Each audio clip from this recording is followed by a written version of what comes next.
जय हिंद, वंदे मातरम। तो प्यारे दोस्तों, आज हम लेकर आए हैं, ठीक है ना, मैथ के आंसर की। जो 9th क्लास का आज एग्जाम था मैथ और साइंस का, उसके आंसर के लेकर आए हैं। चलिए पहले हम लोग मैथ का देखते हैं, ठीक है ना। मैथ का हम लोग देखते हैं।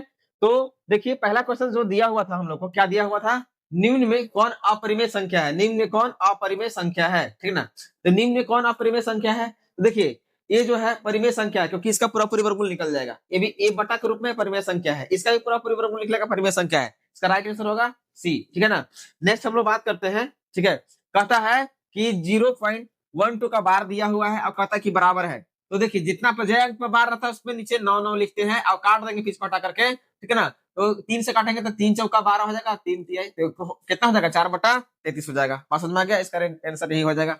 नेक्स्ट हम लोग बात करते हैं, कहता है कि 3√3 इंटू √3 बराबर है। देखिए, रूट से रूट के अंदर गुना होगा तो 3√9 हो जाएगा और 9 को वर्गमूल फिर क्या हो जाएगा? 3। तो 3 गुने 3 फिर कितना हो जाएगा? 9। इसका राइट आंसर हो जाएगा डी। नेक्स्ट हम लोग बात करते हैं, ठीक है ना।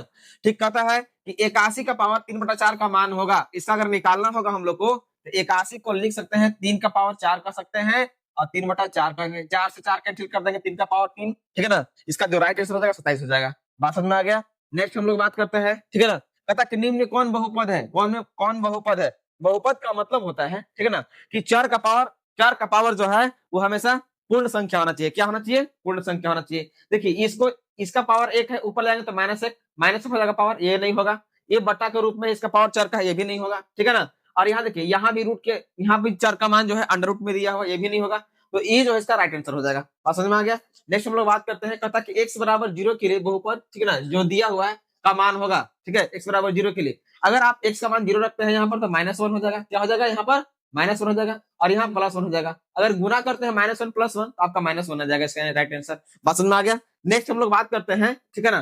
कहता है कि यदि a + b + c बराबर 0, तो इतना का मान जो है इतना का मान क्या होगा, ठीक है। तो इसका जो राइट आंसर होगा कितना आता है आपका? कितना आता है बाबू? तो आपका हो जाएगा ए ऑप्शन, ठीक है ना। नेक्स्ट हम लोग बात करते हैं, कहता है कि 6x² - x - 2 का गुणनखंड है। तो जब गुणनखंड इसका कीजिएगा ना, ठीक है, गुणनखंड कीजिएगा, राइट आंसर इसका बी हो जाएगा। बात समझ में आ गया? गुणनखंड का एक नियम था, उस नियम के तहत करते हैं इसको, फर्स्ट लास्ट करके इसका वही आंसर आ जाएगा। नेक्स्ट बात करते हैं, बोलता है कि बिंदु -3,4 किस पद में, मतलब किस पद में है, ठीक है ना, कौन सा क्वाड्रेंट में है, ठीक है। तो ये जो होगा शुरू माइनस बाद में प्लस जो होता है, शुरू माइनस बाद में प्लस, मतलब एक्स वाला प्लस एक्स वाला माइनस वाला जो होगा द्वितीय वाला में होता है। किस में होता है? दूसरा में होता है। नेक्स्ट हम लोग बात करते हैं, कहता है कि बिंदु 1,5 की कोटि है। कोटि शुरू एक्स वाला को भुज कहते हैं, बाद वाला कोटि कहते हैं। तो कोटि कितना हो जाएगा? 5 हो जाएगा, ठीक है ना। नेक्स्ट हम लोग बात करते हैं, कहता कि निम्न में कौन रैखिक समीकरण है? निम्न में कौन रैखिक समीकरण है? रैखिक समीकरण, ठीक है ना।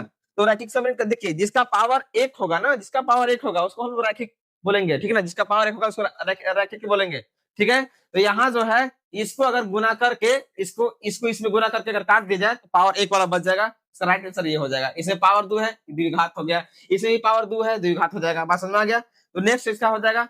हम लोग आगे बात करते हैं, कहता है कि y-2 की तुलना जो है इतना से करने पर, ठीक है ना, अगर हम लोग तुलना करते हैं y-2 बराबर 0 की तुलना इससे करेंगे तो इसमें a का मान कितना आएगा, b का मान कितना, c का मान कितना आएगा। इसका जो राइट आंसर होगा ये हो जाएगा, ठीक है। नेक्स्ट हम लोग बात करते हैं अगला, ठीक है, कहता कि समीकरण 2x + 3y = 12 का हल है। तो हल करने के लिए इसको हम लोग पॉइंट को पुट करके रखते हैं, उसमें अगर देता है सेटिस्फाइड करता है तो हो जाएगा। तो अगर x का मान 3 रखेंगे तो 3 दूनी 6 हो जाएगा, यहाँ 2 रखेंगे तो 2 3 6 6 कितना हो जाएगा? 12। राइट आंसर आपका बी हो जाएगा, ठीक है। नेक्स्ट हम लोग बात करते हैं, कहता है कि x बराबर 2 और y बराबर 1 समीकरण इतना इतना बराबर के, तो के कितना होगा? x का मान इसमें तो 2 दूनी कितना हो जाएगा? 4 हो जाएगा और यहाँ करेंगे 3 कम 3 4 3 कितना हो जाएगा? 7। इसका राइट आंसर कितना हो जाएगा? 7 हो जाएगा। नेक्स्ट हम लोग बात करते हैं, ठीक है ना। नेक्स्ट कहता कि एक बिंदु की विमाओं की संख्या कितना हो जाएगा? 0 हो जाएगा, ठीक है ना। बात समझ में आ गया? नेक्स्ट हम लोग बात करते हैं, ठीक है, कहता कि 85 डिग्री का संपूरक कोण, मतलब अगर संपूरक कोण निकालना तो दो कोणों का जोड़ कितना होना चाहिए? 180 डिग्री। एक कोण दिया हुआ है 85, दूसरा कितना होगा? तो घटा लीजिए 180 में से इसको, तो राइट आंसर आ जाएगा आपका 95 डिग्री, ठीक है ना। नेक्स्ट हम लोग बात करते हैं, कहता कि यदि PQ समांतर BC है तो x का मान होगा। तो फिगर दिया हुआ था तो उसमें जो था इतना, इसका राइट आंसर कितना हो जाएगा? 68 हो जाएगा। समझ में आ गया? नेक्स्ट हम लोग बात करते हैं, ठीक ना, त्रिभुज PQR में Q बराबर R है और PQ बराबर 13 सेंटीमीटर है, तो PR की लंबाई होगा। इसका राइट आंसर कितना हो जाएगा भाई? 13 हो जाएगा, ठीक है, ऑप्शन नंबर ए। नेक्स्ट हम लोग बात करते हैं, कहता कि त्रिभुज ABC में AC बराबर CB और कोण A बराबर 50 डिग्री है, तो कोण C किसके बराबर हो जाएगा? तो इसका राइट आंसर हो जाएगा 80, ठीक है ना, मतलब 80 डिग्री के बराबर हो जाएगा। नेक्स्ट हम लोग बात करते हैं, कहता कि त्रिभुज OAP, ठीक है ना, सर्वांग सम त्रिभुज OBP में कौन सा नियम उपयोग हुआ है? देखिए तो इसमें जो है फिगर छापा हुआ था, उसमें A से S नियम उपयोग किया गया था, ठीक है ना। नेक्स्ट हम लोग बात करते हैं, ठीक है, वो कहता है कि निम्न में त्रिभुजों की सर्वांग सम की कसौटी नहीं है, तो कौन नहीं है? देखिए ये वाला है, ये वाला भी होता है, ये वाला भी होता है, लेकिन ये वाला नहीं होता, तो नहीं वाला पूछा है, तो इसका आंसर वही हो जाएगा, ठीक है ना। आपका नेक्स्ट जो हो जाएगा, यदि त्रिभुज ABC सर्वांग सम त्रिभुज DEF तो भुजा BC का संगत भाग है, तो भुजा BC का संगत भाग कौन हो जाएगा? EF हो जाएगा, ठीक है। फिगर से आपको देखना है, एक समांतर चतुर्भुज में समूह कोण होते हैं, तो समांतर चतुर्भुज में समूह कोण क्या होता है? बराबर होता है, क्या होता है? हमेशा बराबर, राइट आंसर ये हो जाएगा, ठीक है ना। नेक्स्ट हम लोग बात करते हैं, ABCD एक समांतर चतुर्भुज है, तो x का मान होगा, तो x का मान जो है उसके अनुसार जो निकालना था फिगर के अनुसार 13 हो जाएगा, बात समझ में आ गया।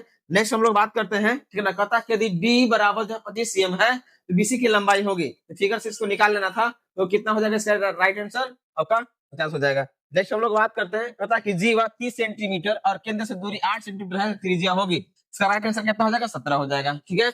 नेक्स्ट हम लोग बात करते हैं, पता कि चित्र में x का मान है, फिगर दिया हुआ, तो इसका राइट आंसर क्या हो जाएगा? ए हो जाएगा, ठीक है। नेक्स्ट हम लोग बात करते हैं अगला सवाल का, त्रिज्या 5 cm और केंद्र से दूरी 3 cm है, तो जीवा होगी, ठीक है ना, इसका राइट आंसर क्या हो जाएगा? बी हो जाएगा, ठीक है ना, मतलब 8 सेंटीमीटर, ठीक है। नेक्स्ट बात करते हैं, यदि कोण AOC बराबर 30 डिग्री है, तो कोण ABC का मान होगा, इसका राइट आंसर है कितना हो जाएगा? 115 डिग्री, ठीक है। ये फिगर से करना था, ठीक है। 2 cm भुजा वाले समबाहु त्रिभुज का क्षेत्रफल कितना होगा भाई? ठीक है ना, तो इसका जो हो जाएगा, क्या हो जाएगा? समबाहु त्रिभुज का तो यहाँ पर कितना हो जाएगा भाई?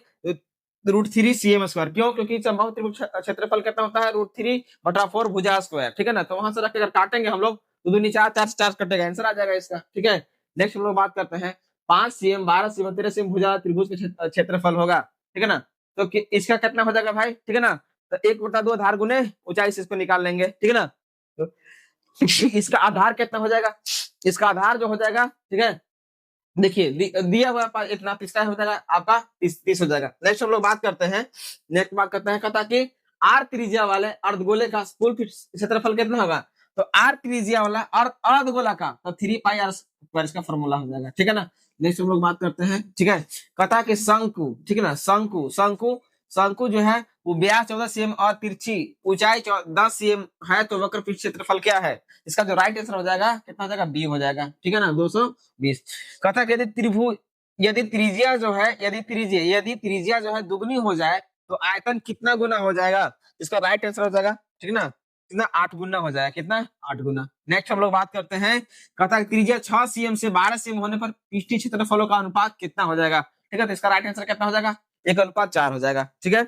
नेक्स्ट हम लोग बात करते हैं, कहता कि अंतराल जो है 140 से 150 का वर्ग चिन्ह, तो वर्ग चिन्ह निकालने के लिए दोनों को जोड़कर दूसरे भाग कर देते हैं, इसका जो राइट आंसर हो जाएगा कितना हो जाएगा भाई? 145 हो जाएगा, ठीक है ना।